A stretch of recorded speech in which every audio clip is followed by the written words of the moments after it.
আসসালামু আলাইকুম সম্মানিত গাইস, আজকে আমি আবারও চলে আসছি আমাদের নেত্রকোনা জেলার দুর্গাপুরে সেই বিজয়পুরের চীনামাটির পাহাড় যেটাকে বলে সাদা মাটি, সেই পাহাড়ে চলে আসছি। আজকে কিন্তু তুলনামূলক হচ্ছে পর্যটক বেশি, যেটা আমি কিছুদিন আগে আসছিলাম ওই দিনকা পাইনি। আজকে দেখেন পিছনে হচ্ছে অনেক পর্যটক, ওই সাইডেও আছে, মানে পুরো সাইডে শুধু পর্যটক আর পর্যটক। আজকের মতো পর্যটক আমি এই চীনামাটির পাহাড়ে অনেক আগে থেকে আসতেছি, যেহেতু আমার বাড়ি নেত্রকোনা জেলায়। সো এরকম ভাবে এত পর্যটক আর ভিড় আমি পাই নাই আইসা।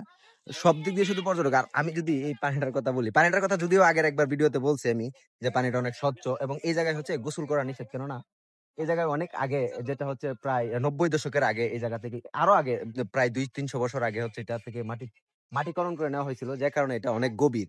আর গভীর থাকার কারণেই কিন্তু গোসল করা নিষেধ, কেননা হচ্ছে আপনার রিস্ক হইতে পারে।